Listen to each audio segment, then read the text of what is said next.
Dans un quartier huppé de Beverly Hills, une jeune femme descendait d'un luxueux SUV noir, un sourire radieux sur le visage. Simone Johnson, la fille de la légende du catch et du cinéma Dwayne The Rock Johnson, venait de passer une soirée avec des amis. À 22 ans, elle était en train de tracer son propre chemin, loin de l'ombre imposante de son père. Elle était forte, ambitieuse, et surtout, elle voulait prouver qu'elle était plus qu'un simple enfant de célébrité. Alors qu'elle marchait vers son appartement, un véhicule de police s'arrêta brusquement à quelques mètres. Un officier en descendit, une main posée sur son ceinturon. C'était l'officier William Carter, un policier blanc d'une 50aine d'années, connu pour son tempérament violent et ses idées bien arrêtées sur certaines communautés. « Hé toi !» cria-t-il en s'approchant rapidement. « Qu'est-ce que tu fais ici ?» Simone fronça les sourcils, interloquée. « Je rentre chez moi. »« Un problème, officier ?» répondit-elle avec calme. Carter plissa les yeux, observant la jeune femme avec suspicion. Pour lui, une femme métisse, habillée avec des vêtements de marque, ne pouvait qu'être suspecte. « T'as des papiers d'identité ?» demanda-t-il d'un ton sec. « Oui, bien sûr. » Simone chercha lentement son portefeuille dans son sac, mais avant même qu'elle ne puisse sortir sa carte d'identité, Carter lui attrapa violemment le poignet. « Ne fais pas de gestes brusques. Tu crois que je suis idiot. Tu fouilles dans ton sac, pourquoi ?» Simone sentit son cœur s'accélérer. Elle savait qu'il fallait garder son sang-froid. « Je sors juste ma carte, officier. Vous pouvez vous calmer ?»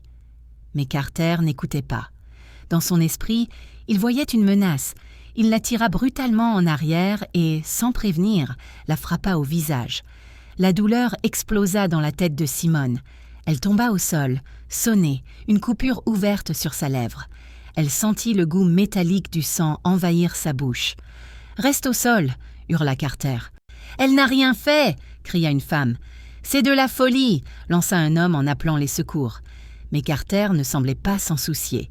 Il dégaina ses menottes et s'apprêtait à la passer à Simone, quand une voix tonitruante fit trembler l'air. Le silence tomba instantanément. Dwayne Johnson venait d'arriver. Le colosse de 1,96 m avance d'un pas décidé, son regard sombre, rivé sur Carter. Son visage habituellement chaleureux était tordu par une rage froide. Il venait d'être alerté par un ami qui lui avait envoyé la vidéo en direct. « Qu'est-ce que vous êtes en train de faire à ma fille ?»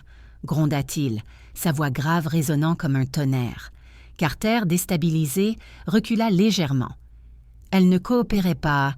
Je fais juste mon travail. » Dwayne s'agenouilla près de Simone, l'aida à se relever avec une infinie douceur, puis se tourna vers Carter. « Votre travail ?»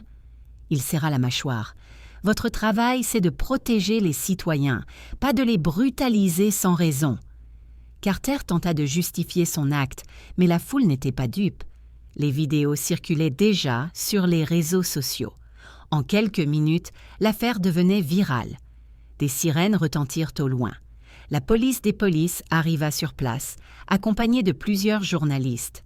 Carter réalisa trop tard qu'il venait de commettre une terrible erreur.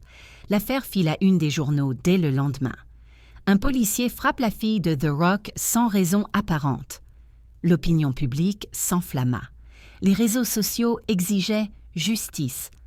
Dwayne, bien qu'anéanti par ce qui était arrivé à sa fille, utilisa son influence pour faire pression sur les autorités.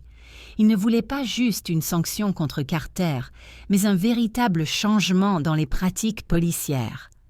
Après une enquête expéditive, Carter fut suspendu, puis inculpé pour violences aggravées. Il tenta de se défendre en prétextant une méprise, mais les vidéos prouvaient l'évidence. Il avait abusé de son pouvoir. Quant à Simone, elle se remit progressivement de ses blessures, mais l'épreuve la marqua profondément.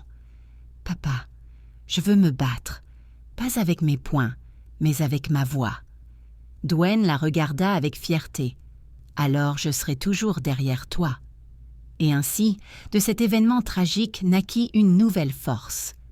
Simone devint une porte-parole contre les violences policières et les injustices raciales. Grâce à elle et au soutien de son père, des lois furent discutées, des changements furent amorcés.